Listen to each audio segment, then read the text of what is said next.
Hello, and welcome to this edition of Pop and Scott Talk Baseball.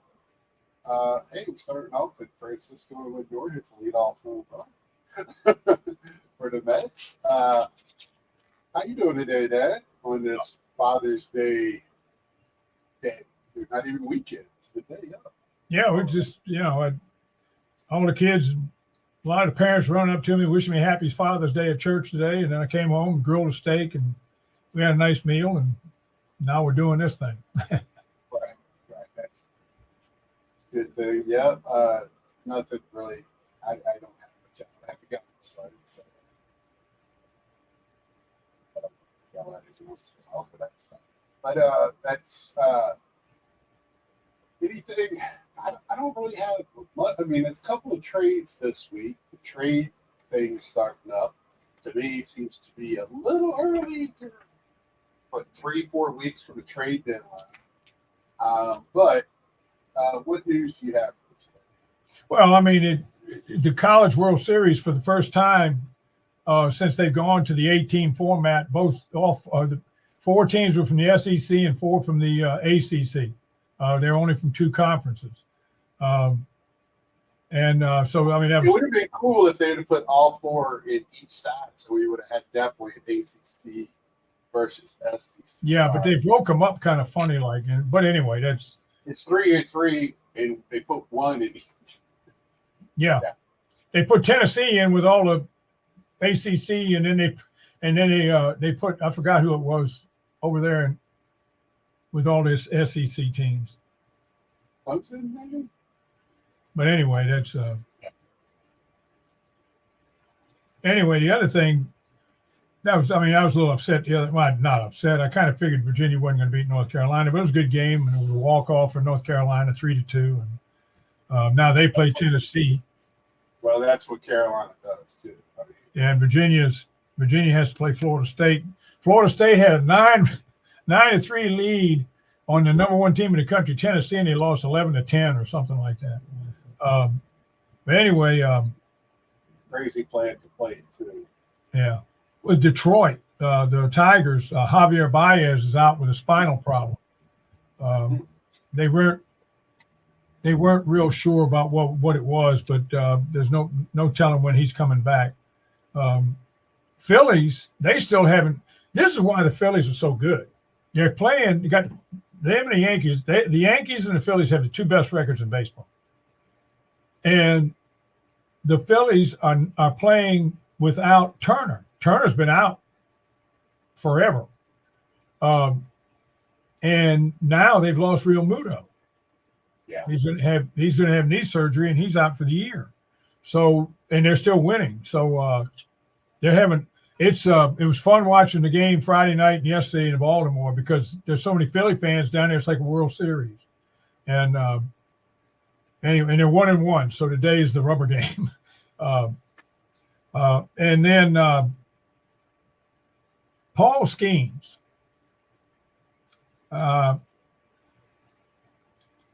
He pitched 6 1/3 innings the other night against the Cardinals. Struck out 10, and he got a standing ovation when he left the mound. And they were in St. Louis. That's Cardinal fans. Yeah, the Cardinal fans, because the Cardinal fans recognize good baseball.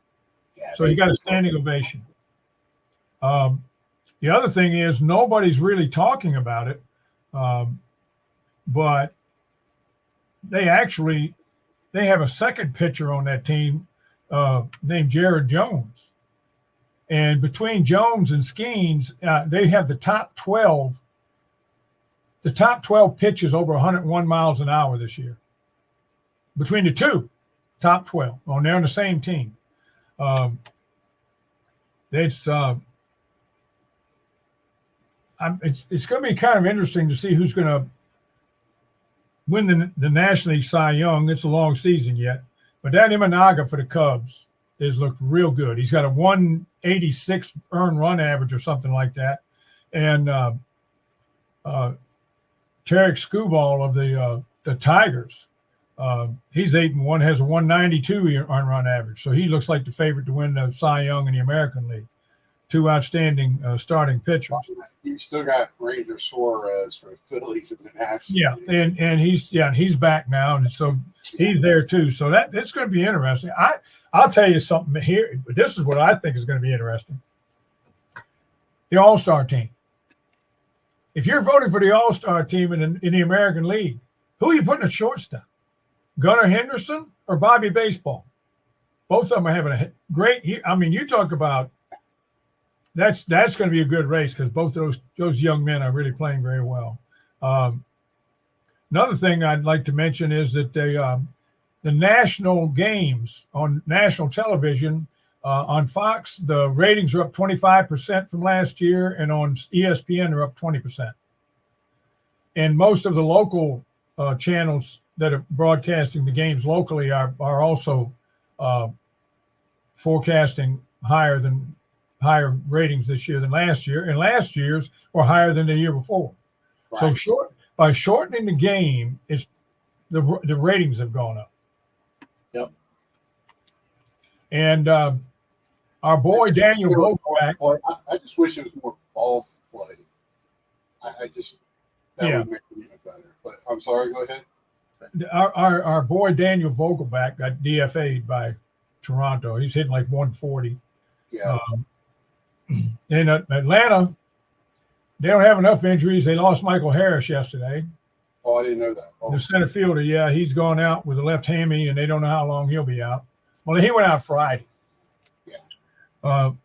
Yamamoto for the Dodgers last night went out after 2 innings.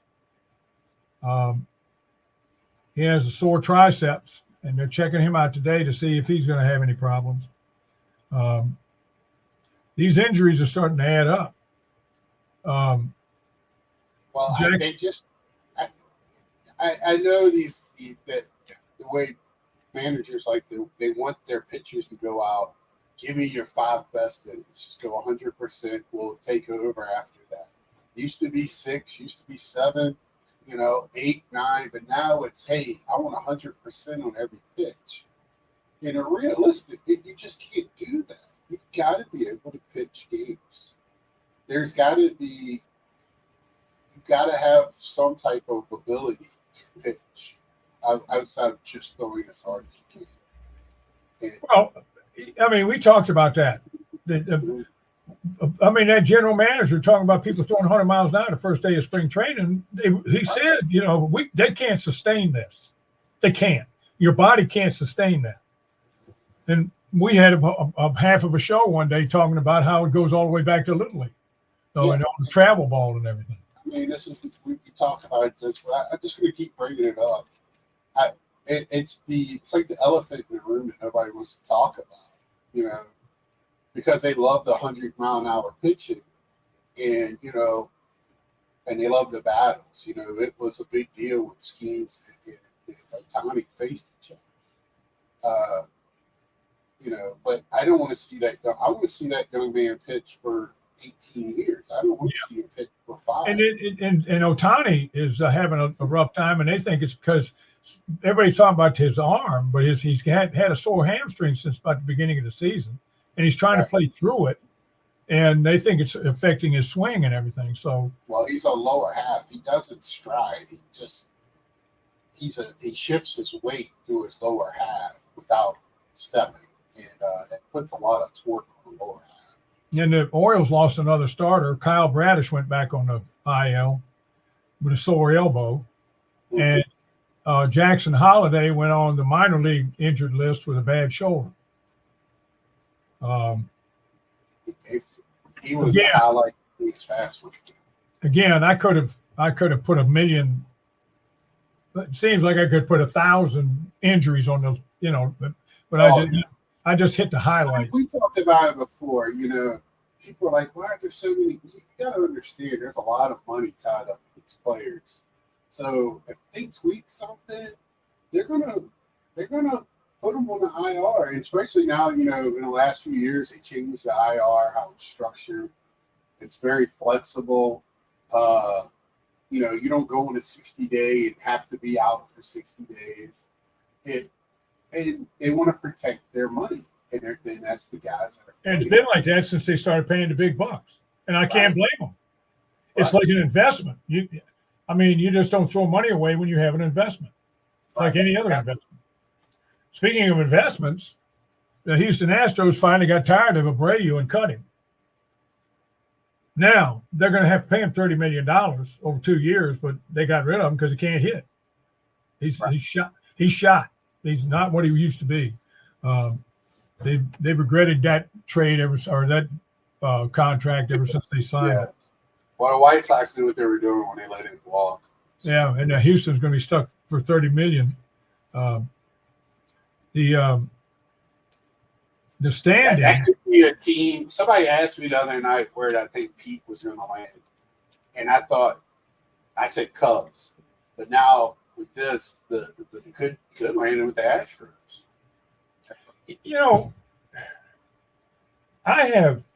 Because I don't think he's going to be. Alvarez is back, and don't be surprised. The new face of the team. Don't be surprised if at the trade deadline, if Pete Alonso's traded, if he's traded. If he's traded at the deadline, don't be surprised if he doesn't go to Seattle. Yeah, that would be. Seattle could use another bat. And he doesn't have a lot. He's not a get paid stupid money right now. Yeah, and I mean he could wind up in Seattle. If Seattle could stand another bat, they're leading their division, and they're playing pretty decent ball. And but they could stand a hitter in that lineup. They got great pitching, so if they could land Alonso and put him in the middle of that lineup, that would be. I've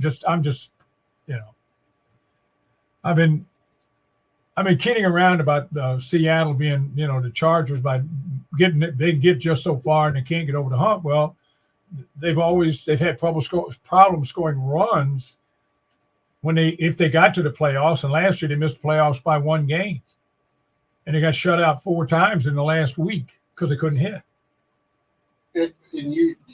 How many teams right now have a winning record? You've been staying on top. Well, the week before last, there was 12 teams with a winning record and 18 with losing records. Last week it was 11 and 19. This week, the Red Sox beat the Yankees last night, so it's back to 12 and 18. Okay, so when you have those numbers, there's a lot of teams still vying for playoff spots. That's what's going to make the trade deadline interesting. I read in my social network about the Mets, and the Mets, somebody said with how bad they're playing this year, they're only 4 games out of the wild card. I'm like, be serious now. I mean, but it's true. Yeah, it's true. And if you're in it, you have a chance. Now, I'll tell you who else is starting to play good ball. And they're nowhere near they're leading their division, but they're starting to move. They're 2 games under 500 now. They were way back, and that's Arizona. Arizona's starting to make a little bit of a move. I mean, I picked them to win the West because they just have so much talent. It's hard for me to believe that they can't. Well, a little hangover. And let's be honest, nobody expected them to be where they were last year. They came out of nowhere. I mean, they were leading division, then they fell off and was way back, and we're like, well, there's Arizona. Then they got in, and they made it to the World Series. I mean, that was kind of almost a Cinderella story last year. Yeah. But I mean, we saw the talent. In their last 22 games, the Dodgers are 10 and 12. But in their division, where there's really no challenge right now, all they have to do is hang on until August when they get May and Kershaw. Buller's already back, and they get another couple of pitchers. Goslin, they get those guys back in August, and if they can pitch halfway decent, they're going to be fine. There's also talk of them trying to trade for a shortstop and move Mookie back to second base, where he's better suited to play defense. So, well, didn't the Dodgers just trade for? They got a utility infielder from Pittsburgh or somewhere. Oh no, they got Kevin Biggio. You know where Biggio went? That's right. They got Kevin Biggio. That's right. They got Kevin Biggio, but they're talking about trading for somebody else, possibly by the deadline. But the standings by basically what they were last week. I mean, the Right. Yankees are leading the Orioles by 2.5 games. They are the first team to 50 this year, 50 wins. The Yeah, Yankees. and Cleveland is leading Kansas City by 5. The And Mariners. yes, there's other games this weekend other than Yankees and Boston. There are Well, other every year, son, when the Yankees and Boston play, okay, they try to schedule the games on the weekends. The Yankees and Boston. That's the number one rivalry in the game. Right. So then they try to MLB works it out so all the networks get their shot. So last night it was the number one game on. It was number one on Fox. Tonight it's on ESPN. I think it was Apple Friday night. Yeah, it was the Apple game Friday night or whatever. I mean, they every one of those games when it doesn't matter that the Red Sox aren't very good this year, but they did beat the Yankees last night. But I mean, it doesn't matter. It's just a big rivalry, and all the networks want to show them. I mean, every sport except one has to have certain teams viable or they have trouble with ratings. Right. Every sport but one, and that's the NFL. Well, even the NFL, they want the big teams in the Super Bowl. In the NFL at 4:30 is it's the Dallas Cowboy Network, and then in the playoffs it's the Kansas City Invitational, and so. But what you have in the NFL is when it gets to the Super Bowl, the St. Louis Rams and the Tennessee Titans had one of the highest rated Super Bowls in the history of the sport. Didn't have to have the Giants. They didn't have to have the Giants or the Jets in LA or Miami or anybody or Dallas. It doesn't because the Super Bowl is an event. It's not just a sporting event. It just they're just going to.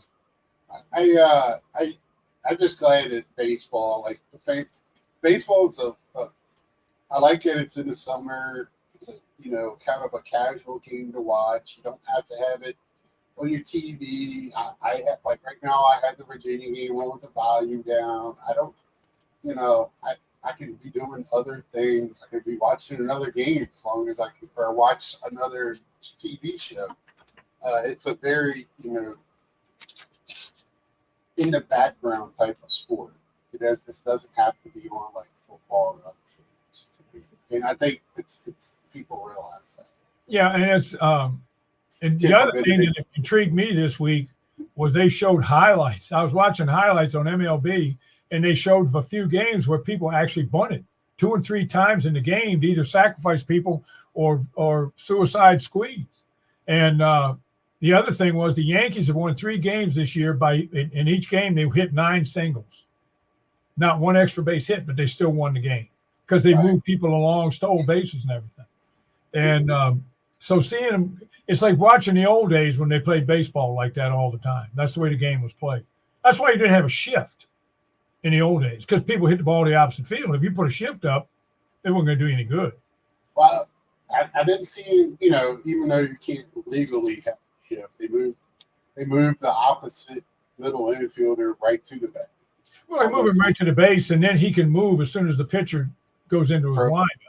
Right. But I've seen a lot of, like, not a lot. I've seen more and more balls being hit where they hit. You know what I'm saying? Like, kind of behind them and stuff like that. I do see some more ball. We talked about this early last year, that more balls seem to be put in play. And I think a little bit more of that emphasis is back this year because you can't win games if people are not on base unless you know another way to score. I mean, it's not the team with the most strikeouts at the end of the day. So, yeah, this young kid pitched for Washington yesterday. It was his 3rd start, and he struck out 10 in 6 innings, and he's the only other pitcher besides Strasburg to strike out 10 people in his first 3 starts. Well, let me ask you this, because they're saying, especially with this elevated, this more upper swing that the catchers are getting hit on backswing. Do you think there should be something to protect, like a batter hitting the catcher on a backswing? Should they be a strike or an out, or Well, because it's more and more of that. Two things: catcher, because if catcher sticks his glove out, it's catcher interference, exactly. right? It's a hit. But I've seen more and more catchers get hit on the backswing, on the follow through, and they're blaming it on the angle of the bat. Well, the other problem they have is that the way the batters swing now, they've so many of the swings are power swings, which are long loopy swings, not short strokes. So they have a longer follow through, like a golfer. And the ball, when they bring the bat all the way around behind them, there's only two people they can hit: the catcher and the umpire. Yeah, that poor Cardinals catcher is just taking the beat. And it's they could come up with some sort of rule where they have to figure out a way. A batter has to figure out a way to avoid that, or or they have to be penalized some way. Yeah, because they're getting hit where the mask is not at, like behind the ear. Yeah, behind the head, man. Yeah, they're getting hit back of the head. They can't go up there wearing armor. I mean, it's just, I just was, when you were talking about that, I just wanted to bring that up. Well, I mean, it's, there's certain things. I've been back there, not against these big dudes, but I've been hit all over the place. It's even when I was a little kid, it didn't feel good. I couldn't imagine some guy that could bench press a house hit you on a backswing behind the head. That's got to hurt. Yeah. I saw somebody else I'd like to mention. Nobody's even talking about it. Ozuna for the Braves. That's because nobody likes him. He is leading the National League in hitting, home runs, and RBIs. Right now, he has the Triple Crown. Right now, he's probably the favorite for most valuable player. But I don't think he'll win it because he's not liked. Well, I don't think he'll win it because I don't think he can sustain that all year long. That's my opinion. But if he does, he would be the first National Leaguer to win the Triple Crown since 1937. I heard that this morning. It was some 32, 37, something like that. No National Leaguer done it in a gazillion years, but that guy is having some year. But Atlanta's just so banged up, and there's some of their other stars, like Riley and that, just aren't hitting. And Riley did get a home run yesterday, but if you really want to win, just play the Marlins. I mean, they'll make you feel better. In the National League, the Philadelphia Phillies are leading Atlanta by 8. Milwaukee is leading. Oh, hello, St. Louis. St. Louis has come up, and now they're 6.5 back. And the Dodgers are leading the Padres by 7, and they are leading Arizona by 7.5. Arizona's coming up. The other superstar, all-star, whatever you want to call it, who's having a bad year, not doing too well, is Manny Machado of San Diego. He's not having. He's had some little nagging injuries. He's not young man anymore. So no, he's not a kid anymore. Yeah, so I'm sure that's messing with him a little bit. Yeah, he's.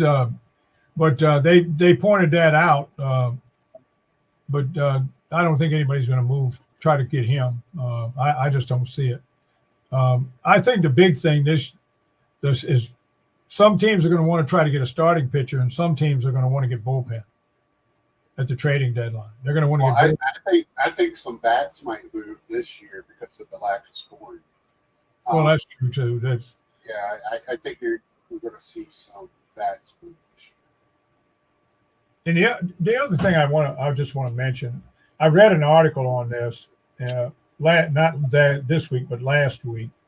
Didn't bring it up last week. And then my baseball buddies, one in the mall and one at church, they both brought it up. And that is the Major League Baseball instituting all this the statistics for the Negro League. They didn't think it was right because they didn't have to face major league pitchers, and they weren't in the major leagues. So how could they jump over to major leagues? Because their pitching was probably inferior. I pointed out to both of them, the problem wasn't because they didn't face major league pitching. The problem was the major leagues wouldn't take them into the league. And not only that, they had some great pitching. They had a guy by the name of Satchel Paige. Yeah, but what I'm saying is, I understand what you're saying. What I'm saying, if Josh Gibson could have been a catcher in the major leagues when he was in his prime, he could have done he might have done the same thing, but you'll never know.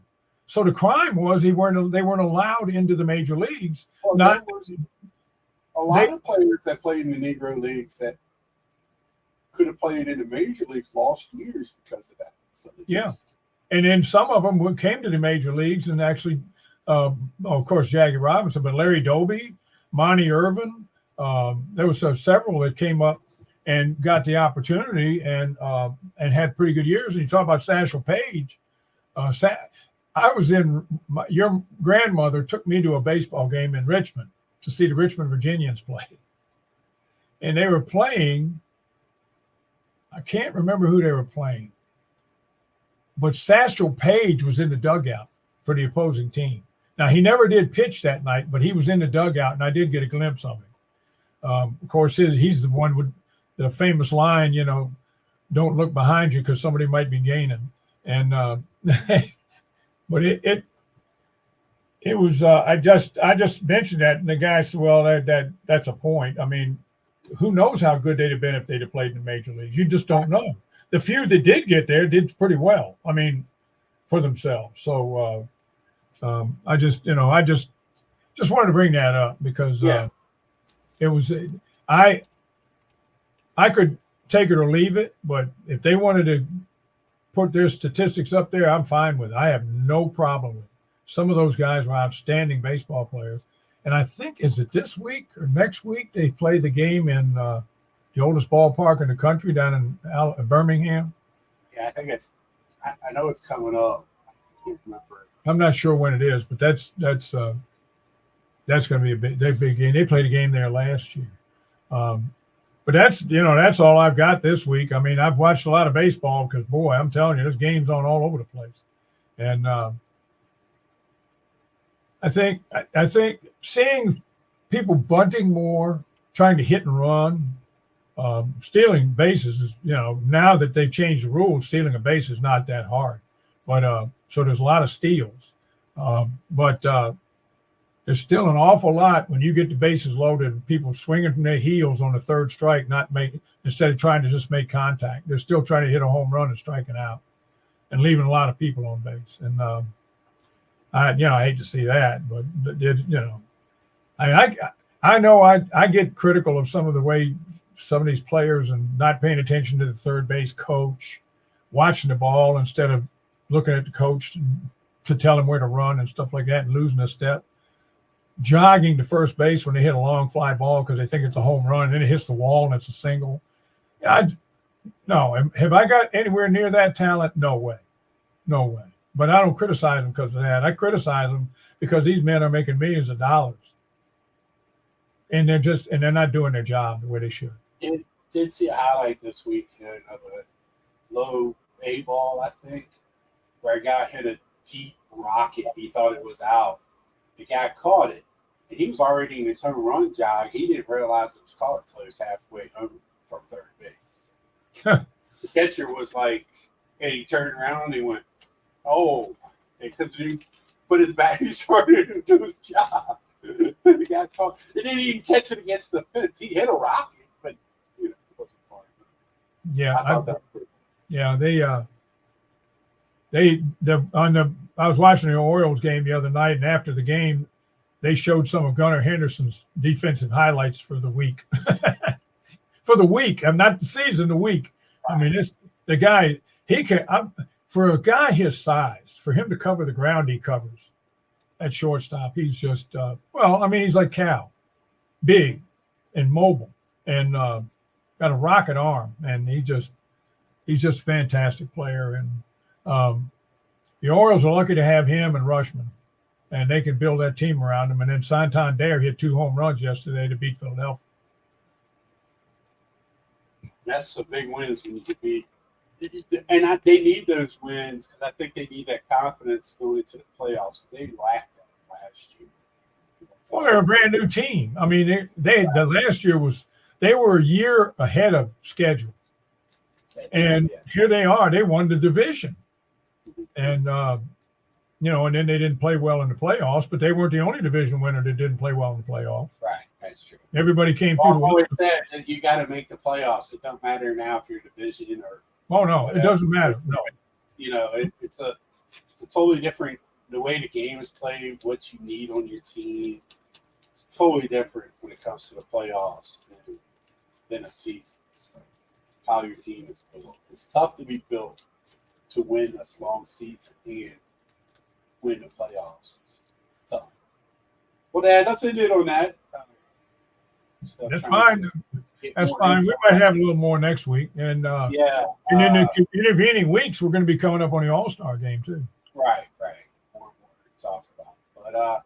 But until next time, happy Father's Day to all the fathers out there, and have a good one, and we'll see you next week. See you.